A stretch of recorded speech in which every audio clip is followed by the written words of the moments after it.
అందరికీ నమస్కారం. ఈరోజు ప్రపంచ మాతృభాషా దినోత్సవం. మనదైన తెలుగు భాష మాతృభాష. ఆ దినోత్సవాన్ని తెలుగు భాషా దినోత్సవం మనకి ఈరోజు అత్యంత వైభవంగా మనం జరుపుకోవాలి. ఈ సందర్భంగా కవితలకు, తెలుగు కవిత్వానికి మరి ఆదికవి నన్నయ భట్టారకుడు గారిని మనం తలుచుకోవాలి. 2000 సంవత్సరాల పైబడి మనుగడలో ఉన్న అత్యంత విశిష్టమైన భాష.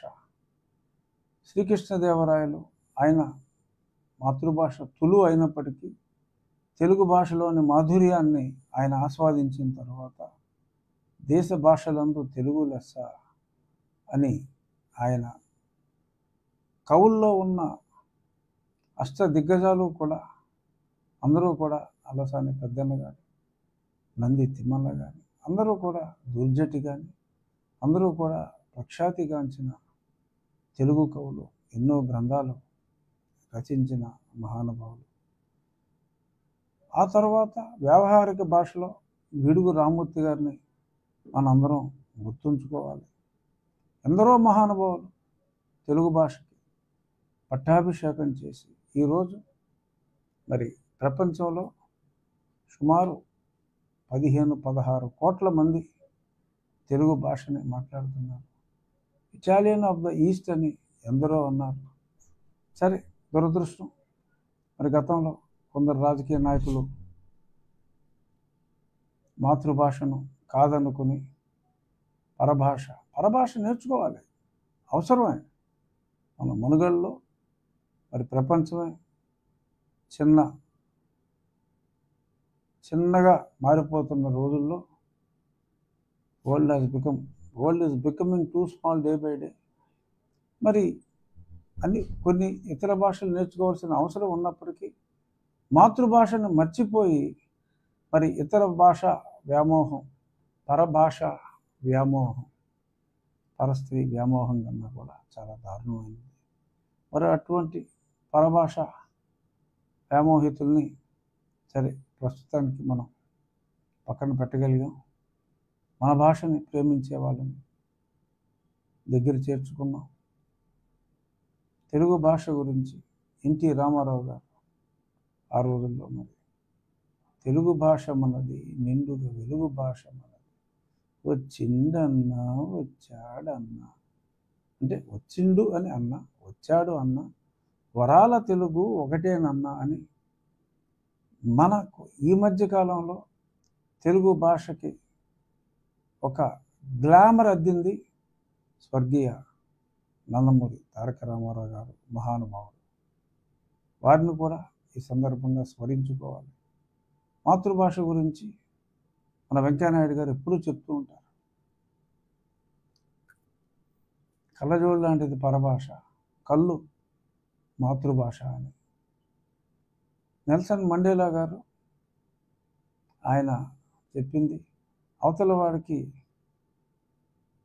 కాస్త తెలిసిన భాషలో చెప్తే అది తలకెక్కొచ్చు, కానీ అతని మాతృభాషలో మనం చెప్తే అది అతని హృదయానికి నాటుకుంటుంది అని నెల్సన్ మండేలా గారు కూడా మాతృభాష గురించి, మన తెలుగు భాష గురించి కాదు, ఎవరి మాతృభాషని, మన సంస్కృతి, మన సాంప్రదాయం, మన విలువలు అన్నీ మన మాతృభాషతో ముడిపడి ఉంటాయి.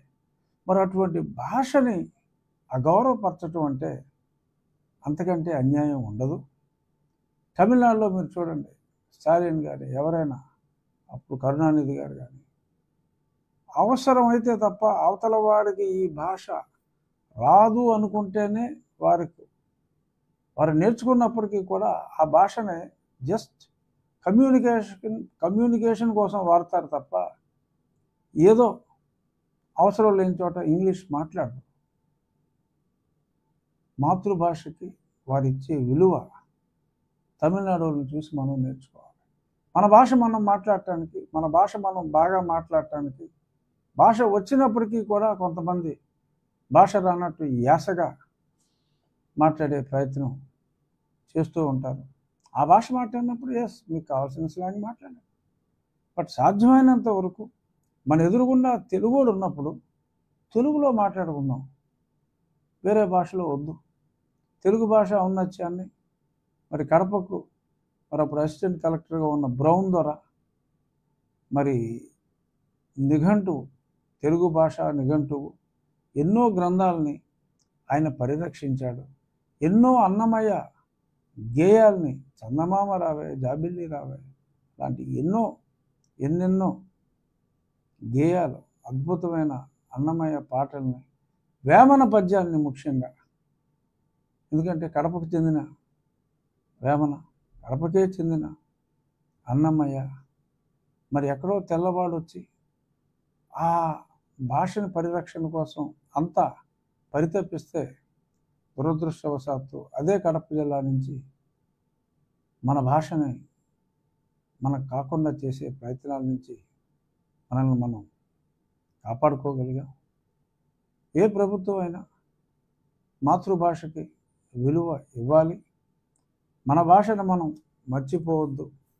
మన భాష తప్పనిసరిగా నేర్చుకున్నాం. తెలుగు భాష అన్ని ప్రభుత్వ శాఖల్లో తెలుగు భాష ఉండాలి. Medium of education is totally different.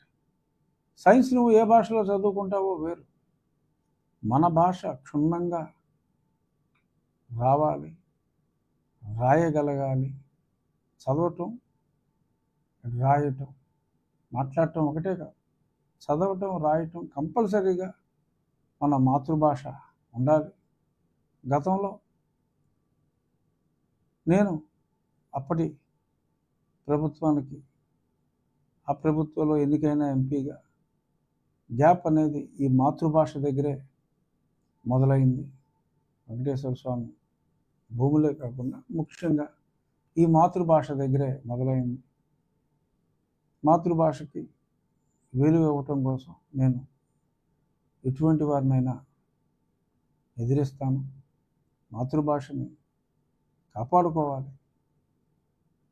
కొందరు అడగచ్చు, మీ పిల్లలు ఏ మీడియంలో చదువుకున్నారు? మా పిల్లలు రాసినంత స్పష్టంగా తెలుగు మాట్లాడతారు, రాస్తారు, తెలుగు భాషని ప్రేమిస్తారు. అందుకే చెప్తున్నా, medium of education is totally different than learning mother tongue. Telugu సంస్కృతిని, సాంప్రదాయాలు మనకు గుర్తుండాలంటే ఇది ఉండాలి. సో కాబట్టి ఈ రాష్ట్ర ప్రభుత్వం తెలుగును ఒక భాషగా గౌరవించాలి. మన భాషను మనం ప్రేమించాలి, గౌరవించాలి.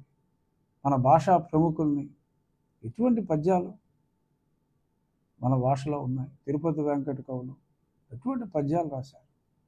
వచనం, గద్యం అత్యద్భుతం తెలుగు భాషలో.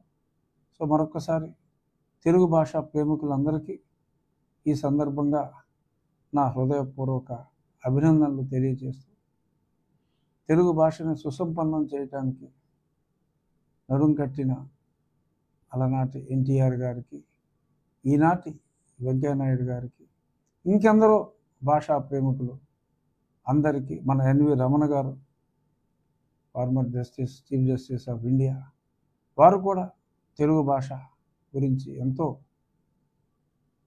మరి కష్టపడి ఎన్నో సమావేశాల్లో పాల్గొన్నారు. అలాగే ఈనాటి మా శాసనసభ్యుల్లో మండలి బుద్ధప్రసాద్ గారు తెలుగు భాషకి వారిచ్చే ఆ గౌరవం నిజంగా మరవలేనిది. అలాగే మరి నా అభ్యర్థన, ఎమ్మెల్యేలు అందరూ కూడా, ఎమ్మెల్యేలనే కాదు, వారి వారి నియోజకవర్గాల్లో కంపల్సరీగా తెలుగు అనేది అధ్యయనం చేయని వారు లేకుండా ఉండాలి అని చెప్పి ఈ మంచి రోజు మనం అందరం ప్రతిజ్ఞ చేద్దాం. తెలుగు భాషను ప్రేమించే వాళ్ళనే మనం ప్రేమిద్దాం. పరాయి భాషని ద్వేషించమంటున్నా. మన భాష కన్నా పరాయి భాష అని ప్రేమించే వాళ్ళని మార్చుదాం, వాళ్ళ మైండ్ సెట్ మార్చుదాం. జై తెలుగు, జై తెలుగుదేశం. Thank you. మిర్చి రైతుల సమస్యల మీద ఈరోజు చర్చ జరుగుతుంది సార్ కేంద్రంలో. దీన్ని ఎలా చూడాలి సార్? మిర్చి రైతుల సమస్య ముఖ్యమంత్రి గారు చాలా ప్రత్యక్షంగా మరి ఆయన ఢిల్లీలోనే అది టేకప్ చేయడం జరిగింది. దీనికి శాశ్వత పరిష్కారం డెఫినెట్గా ఆ స్పైసెస్లోంచి ఆ మిర్చి బోర్డుని మిర్చిని సెపరేట్ చేసి, మరి మిర్చి అంటేనే గుంటూరు కారం, మరి మిర్చిని ఒక మిర్చి బోర్డు లాస్ట్ టైం ఎలా అయితే పసుపుకి ఒక సపరేట్ బోర్డు ఏర్పాటు చేయడం జరిగిందో స్పైసెస్ నుంచి తీసి, డెఫినెట్గా ముఖ్యమంత్రి గారు ఈరోజు తలుచుకుంటే ఆయనకున్న విశిష్టతకు డెఫినెట్గా ఇక్కడ కూడా కూటమి ప్రభుత్వమే ఉంది కాబట్టి స్పైసెస్ బోర్డు నుంచి సెపరేట్ చేసి మిర్చికి ఒక సపరేట్ బోర్డు ఉంటే ఈ సమస్యకి శాశ్వత పరిష్కారం ఉంటుంది. మంచి మంచి మార్కెటింగ్ ఫెసిలిటీస్ వస్తాయి. ఎందుకంటే 60 స్పైసెస్ ఉన్నప్పుడు ఫోకస్ కష్టం అవుతుంది కాబట్టి డెఫినెట్గా నా ఉద్దేశం, కొంతమంది ఎమ్మెల్యేలు కూడా మాట్లాడారు నాతో ఈ అసెంబ్లీ సమావేశాల్లో దీని గురించి మాట్లాడే అవకాశం కూడా మాకు కావాలని. తప్పకుండా వారికి అవకాశం ఉంటుంది. డెఫినెట్గా శాసనసభలో కూడా ఈ మిర్చి సపరేట్గా మిర్చి బోర్డుకి మేము డిమాండ్ చేస్తామని చెప్పి కూడా కొందరు ఎమ్మెల్యేలు, ఆ గుంటూరు ఆ ప్రాంత ఎమ్మెల్యేలు కూడా మాట్లాడటం జరిగింది. డెఫినెట్గా రాబోయే రోజుల్లో చంద్రబాబు నాయుడు గారి పరిపాలనలో మిర్చి రైతులకు ఎటువంటి ఇబ్బంది ఉండదు అని నా విశ్వాసం. సీఎం జగన్ సెక్యూరిటీ కోసం ఈరోజు లేఖ రాసేసారు గవర్నర్ గారు. అంటే అసలు ఎలక్షన్ కోడ్ ఉన్నప్పుడు జగన్మోహన్ రెడ్డి గారు వెళ్లకుండా ఉండాల్సింది. అనుమతి కూడా ఇవ్వలేదు నాకు తెలిసిన ప్రకారం.